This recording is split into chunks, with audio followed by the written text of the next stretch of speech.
नमस्कार, मैं हूं दुर्गेश सूर्यवंशी और आप देख रहे हैं सिटी 24 उज्जैन। आइए नजर डालते हैं आज की प्रमुख गतिविधियों पर।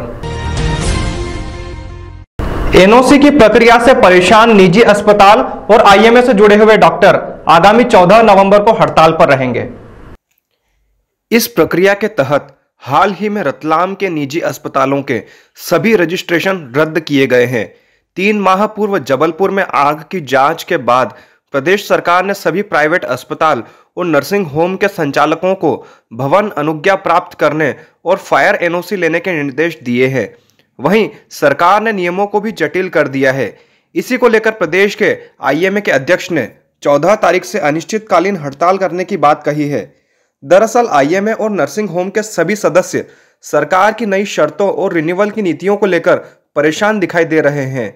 वर्तमान नीतियों में भवन निर्माण अनुज्ञा, भवन पूर्णता का सर्टिफिकेट, फायर एनओसी, आवासीय व्यावसायिक परमिशन, इसका जवाब देना होगा। हर अस्पताल को यदि इनमें से कोई जवाब नहीं मिलता है तो अस्पताल को बंद कर दिया जाएगा। आईएमए की मांग है कि फायर एनओसी को बिल्डिंग परमिशन में अलग रखा जाए एवं सारे अस्पतालों को सर्टिफिकेट जारी करें। वर्तमान में जो शर्तें रखी गई है उसमें बिल्डिंग की परमिशन, फायर की परमिशन नहीं हो पा रही है। पूरे प्रदेश के कई अस्पताल पुराने निर्माण से बने हैं, वर्तमान में परमिशन नहीं मिल पा रही है। इसी के विरोध में उज्जैन में आईएमए के सदस्यों की बैठक आयोजित कर 14 तारीख से हड़ताल पर जाने का निर्णय लिया गया है। शहर के अस्पताल और नर्सिंग होम बंद होने पर लोगों को सरकारी अस्पताल में जाना पड़ेगा, क्योंकि सरकार की वर्तमान नीतियों से परेशान होकर सभी अस्पताल 14 नवंबर से बंद हो जाएंगे। के अध्यक्ष विकास अग्रवाल ने बताया कि सरकार के वर्तमान नीति बड़ी जटिल है, जिसमें फायर और बिल्डिंग की परमिशन नहीं हो पा रही है, जिसके कारण सभी अस्पताल और नर्सिंग होम अवैध हो जाएंगे। इसलिए सभी ने निर्णय लिया है कि 14 तारीख से हड़ताल की जाए। हड़ताल से जिले के करीब 10 लाख लोगों को परेशानी का सामना करना पड़ेगा। आईएमए और नर्सिंग होम एसोसिएशन के समस्त सदस्य वर्तमान में जो नई नीतियां लागू की गई हैं, जिनमें कि परमिशंस रिन्यू नहीं की जा रही हैं और उनको नई नई शर्तों के साथ आपस में लिंक किया जा रहा है, उसके खिलाफ इनडेफिनेट स्ट्राइक पे जाएंगे 14 नवंबर से। और हम आम पब्लिक को ये बोलेंगे कि वो वैकल्पिक व्यवस्था के लिए सिविल अस्पताल का रुख करें। हम लोग हमारे प्रतिष्ठानों में जो कि अवैध घोषित किए जा चुके हैं या किए जा रहे हैं, उनमें काम करने के लिए संभव नहीं होगा हमारे लिए काम करना। तो 14 तारीख से हम इनडेफिनेट स्ट्राइक पे जाएंगे।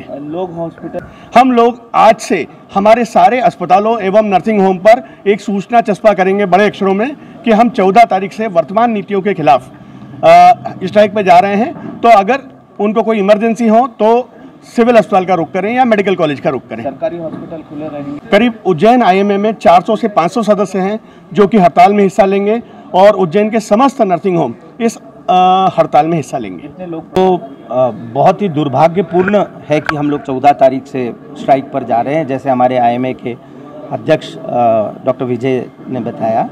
तो मूलतः नर्सिंग होम्स को प्रॉब्लम जो आ रही है वो ये आ रही है कि फायर एनओसी को बिल्डिंग परमिशन और बिल्डिंग कंप्लीशन के साथ लिंक कर दिया गया है, जिसकी वजह से रिन्यूअल जो रजिस्ट्रेशन का हो रहा है वो नहीं हो रहा है और नए रजिस्ट्रेशन होना तो अब लगभग असंभव हो जाएगा वर्तमान नियमों के चलते हुए। तो जिनका रिन्यूअल नहीं हो रहा है वो सभी अस्पताल ऑटोमेटिकली अवैध हो गए और उनमें कार्य करने वाले चिकित्सक भी अवैध हो गए। तो हम चाहते हैं कि हम लोग सम्मानपूर्वक ढंग से ये सारी चीज़ों को कानूनी वैधता प्रदान की जाए और सम्मानपूर्वक ढंग से अपना चिकित्सकीय कार्य कर सकें, जनता की सेवा कर सकें। क्योंकि उज्जैन के आसपास करीब करीब एक बड़ा तबका है जिसकी आबादी लगभग 30 लाख के आसपास हो सकती है, जो इन नर्सिंग होम्स पर अपने चिकित्सा के लिए, अपने स्वास्थ्य के लिए निर्भर है। और वो सभी आबादी 14 नवंबर से हम सब लोगों को बड़ा दुख होगा अगर शासन हमारी मांग 14 नवंबर तक नहीं मानता है, क्योंकि हम सब लोग काम करने के लिए बने हैं। जब से 17 साल के मेडिकल कॉलेज में गए तब से लोगों की सेवा ही कर रहे हैं और ये पहला ऐसा मौका आ रहा है जब हमें बाध्य किया जा रहा है कि हम अपने सेवा कार्य से वंचित रहें। क्या मांग है सर? हमारी मांग यही है कि जैसे पूर्ववत अस्पतालों का रिन्यूअल होता था रजिस्ट्रेशन का, उसी प्रकार से किया जाए। नए नियम बनाकर कि उसको बिल्डिंग कंप्लीशन के साथ जोड़ दिया, क्योंकि वास्तविक हकीकत तो ये है कि बिल्डिंग कंप्लीशन जब हमने जांच करी तो हमने पाया कि मुश्किल से 1% भवन अगर शहर में है तो उनके पास हो सकता है, वो भी नहीं है। तो बिल्डिंग कंप्लीशन सर्टिफिकेट किसी के भी पास नहीं है। और जो अस्पताल 20 साल 15 साल 18 साल पहले बने हुए हैं उनको आज बिल्डिंग कंप्लीशन सर्टिफिकेट कौन देगा? तो ये हमारी मांग है कि फायर एनओसी के सारे इक्विपमेंट हमने लगा लिए हैं, उसको लेकर फायर एनओसी जारी की जाए और सारे अस्पतालों का जो रजिस्ट्रेशन जिनका रिन्यूअल होता है जैसे पहले होता था वैसे अभी भी किया जाए।